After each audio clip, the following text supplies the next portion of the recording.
These three friends are making £5 million a year selling water in a can. We probably sold close to 50 million cans. And the crazy part is, they were told by everyone in their industry that their business would fail. Everyone said it would have been impossible. You can't put water in a can. Josh, Perry and Ariel started their multi-million pound company after a friend's holiday to Thailand opened their eyes to one of the world's biggest problems, plastic pollution. In this video, we met up with two of the founders to share their secrets behind how they built the business, the exact strategies used to market a product with limited budget, how to raise millions in investment. Three of the sidemen have invested into Canowater. And how they got their product into over 10,000 retail stores. This is more than numbers. Canowater, what is it? It is a still and sparkling can of water. I mean, that's the easiest way to describe it. Let's throw a number in there. How much is the business currently valued? At around £25 million. Talk to me about the origin story of Canowater. Myself, Perry and Ariel are all childhood friends. Yeah. But in 2014, we went to Thailand on a friend's holiday and came across serious amounts of plastic pollution. Brands that we all grew up loving, you know, brands that we've seen our whole lives. And when you see them polluting the planet on the other side of you start to question, how's this happening? Why is this happening? Yeah. And why is no one doing anything about it? And no one had ever put water in a can. So we were the first in the world to even, you know, probably not to have the idea, but to actually do it. Yeah. And it basically took about 6 to 8 months to sort of piece, you know, put the puzzle together. You know, Perry, an incredible designer, came up with something that looked, you know, different to everything else on the shelf, and I think that's something that, you know, it was incredibly important. For a year we worked together on a project that everyone said would have been impossible. You can't put water in a can, you can't close a can, you can't see the water, it's not going to work. And basically, we just said, no, we're not going to let that happen. Talk to me about your background. Are you guys, you know, entrepreneurial? Have you run a business before? Yeah, I would say, do you know what, I would never consider myself as an entrepreneur when growing up. You know, I never went to uni. I definitely didn't find school very easy. I've got severe ADHD. I started a business when I was 18, 19 years old. In events, it was something that I was incredibly proud of. It was very successful in London. We were doing some, you know, some really, really big nights in sort of like the grime dubstep scene. And overnight, the business just was going so well. Then overnight, just basically just went to and I experienced two things. My first failure, which was the best thing that ever happened to me and set me up to be a better person, business operator for Canowater. But also, it was the first time I had experienced being an entrepreneur. My background's actually in design, and years and years and years ago, I started a clothing brand with a friend. And again, just, you know, you start business out your bedroom with your friend, like early on, you know, you kind of figure out that actually this is really difficult. How did the product start? How did you think water can? Talk to me about the start of that. In order to get a printed can, you need to order a minimum requirement of 150,000 cans. What? So we had to get 150,000 still and 150,000 sparkling. We couldn't afford that, you know, that probably was 50, 60 grand. Yeah. So we basically begged our can manufacturer to basically send us not empty cans, but just silver cans. You know, we had these resealable lemongrass silver cans, and what we'd do is we'd meet up at the end of, like, after work, and we would create this like conveyor belt in my parents' house, which would basically just be like one person would spray the can black or white, the other person would wrap the can with a vinyl with the branding on, and then we would basically just go out with this prototype, this fake can of water. We just created a prototype of it. We just started finding all these different pieces and managed to put them together. Initially starting up in those 6 to 8 months, what were the things you were, you know, spending money on, your key expenses? Yeah, we got some brochures printed. We trademarked. Bit of website, little bit. We made a website which didn't cost that much. Honestly, it wasn't a lot. It was probably a few £1,000s. I think it was about 5-6 grand. What are sort of the profit margins for a water can business? It could be anything from 20 to 40%. Our minimum run would have been 150,000 back in the day, but we might do a run of a few million cans now. And obviously you got to pay for that. You've got to store it, etc., etc. And the one thing I will say is that the margins are tight in what we do. We're in a volume game here. You know, you've got to sell millions and millions and millions of cans to make money. And in cans this. are more expensive than plastic bottles as well. So what was the first initial reactions when you guys wanted to launch a business with water in a can? Yeah. I sat down with one of the founders of one of the biggest drinks companies in the country, and the founder literally like laughed us out the room. He was just like, it looks good, but you're never getting to Tesco. The plastic problem's not that bad. I think you need to just give this up, because this is not the future. Yeah. And you know, he was wrong. It feels like there's a lot left of the story to be told. We're here at the Canowater House HQ. Let's take a look around the office and dive deeper into their business. This was our first warehouse, but we've grown out of this now. So this is like the smaller sort of operation at Cano. Yeah. And then we've got a warehouse about an hour from here, which basically just has millions of cans. How did you come up with the branding of Canowater? Branding came about quite naturally, really. A lot of personal influences, mainly being the minimalistic aesthetic of it. Yeah. Naturally made sense to have something quite clean. You know, when you think about water, it's kind of pure, it's quite neutral. Yeah. And we've got obviously the white for the still and then the black for the sparkling. How do you decide where Canowater is sold from? In the early days, that was something that we would just sort of choose ourselves, and I think that what we learn over time is where the product is best suited. We sit very, very well in luxury, premium places. Yeah. It's crazy because we're in a place now where we'll get sent pictures every day of places that we're sold at. Yeah. We don't even know that we're sold there. So before the can, you have the water. Where does the water come from? One thing with water is that water is very delicate. So if I put a tiny bit of orange juice or a bit of Red Bull into a water, you'd be able to taste it. So we needed to find someone that was like a bit like us, disruptive, and were willing to take the risk.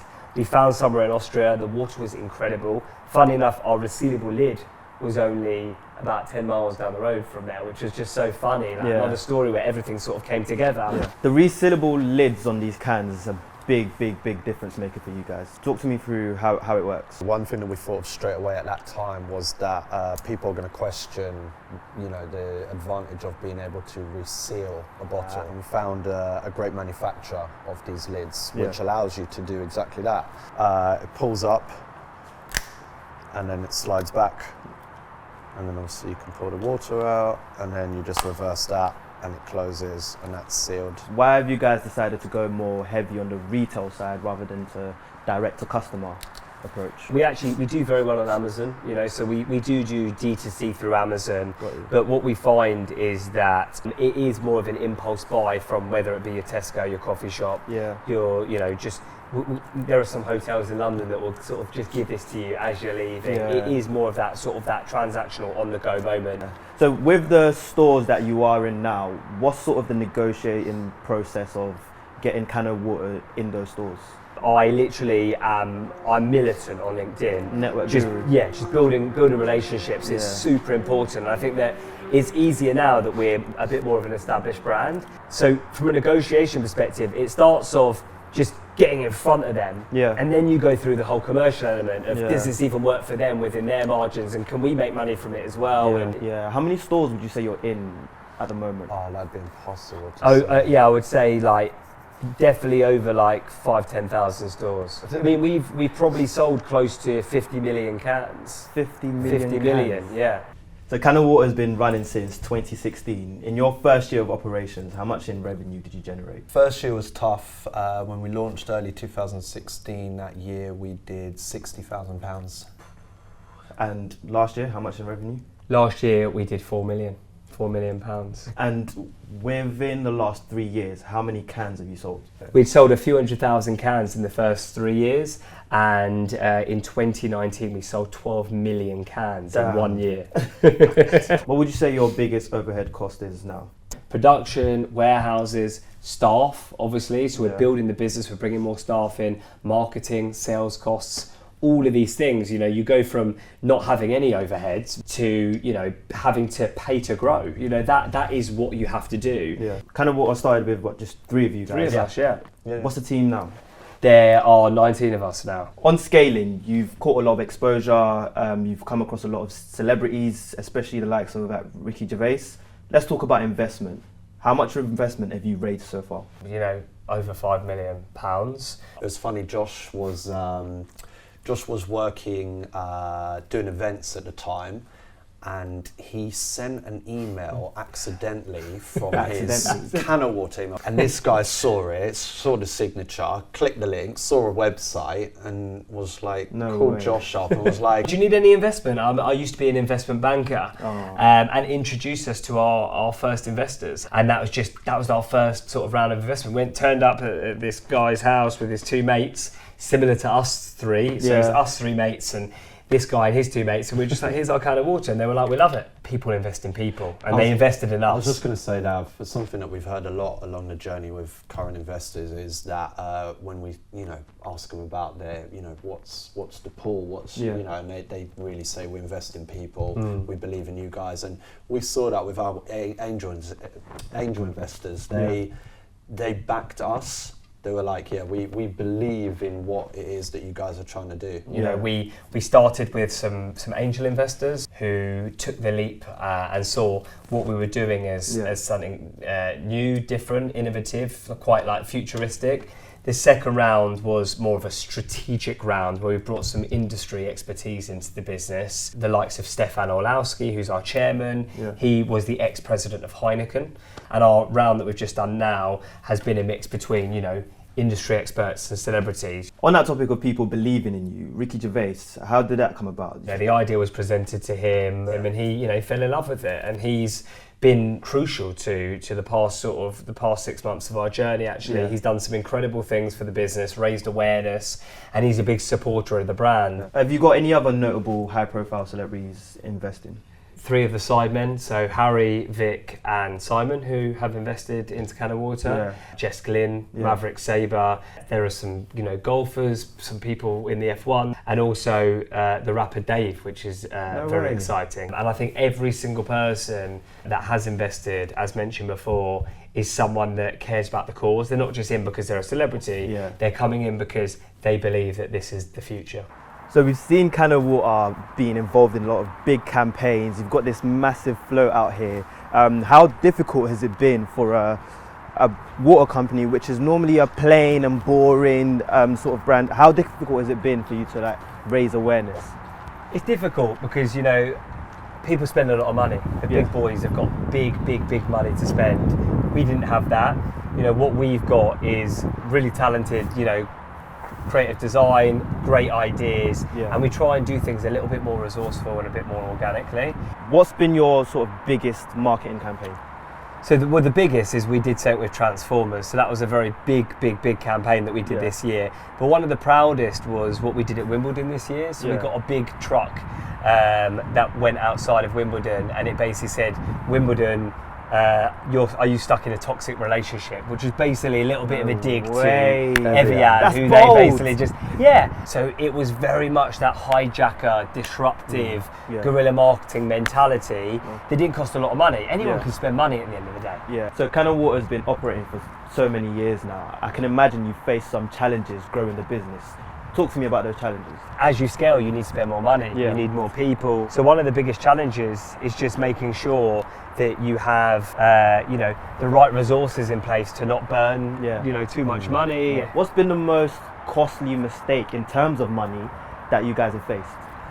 In 2019, we got about a few 100,000 cans at the warehouse, and we tried one of the cans and realised that the manufacturer had basically put the sparkling tap on the steel cans. No way. That is the end. We were breaking these pallets and was tasting these cans, and they were just bad Horrendous. Can after bad can. It was still mixed with sparkling. It was tasty terrible. It could have cost us the business at that time. Is those types of things that you sit down, you're like, this is it. This is it. In the end, it didn't cost us. It was an insurance thing, but that's a cash flow cost that you've got to pay for, and then you've got to get more. It isn't easy. So it's important to have things like insurance in place, isn't it? There you go. If you look into the future, what other countries do you see Canowater expanding into? So right now we're in the UAE. We're in Switzerland, see the UK, we're in Ireland as well. One of our biggest things that we're doing at the moment that Perry and I are working very closely on is the US. So we're launching in LA, a very small launch in January to sort of test the market, Yeah. see how it is. And as the business is growing, how do you guys plan on taking a brand to a next level? in the So, solution? you know, when you talk about the next step, taking it to the next step, it's one big, long step Yeah. to get to that mission where Yeah. we just want to eliminate, you know, plastic bottles from polluting oceans, 100%, landfill, yeah. etc. Yeah. You guys have been so successful. What sort of advice would you give to someone who just wants to break into the drinks industry? I think the most important ingredient is persistence, perseverance. Yeah, yeah. Because, you know, it's never easy. Because you don't know how close you are to, Yeah. to doing great. Yeah. And I've seen so many people, they give up too early and Yeah. they're that far away from greatness. No, you guys are a perfect example of perseverance. Yeah. Amazing story. Josh, Perry, it's been an amazing episode. you, Thank you likewise. guys for No, inviting all us good. down here. So there you have it, guys. This has been More Than Numbers.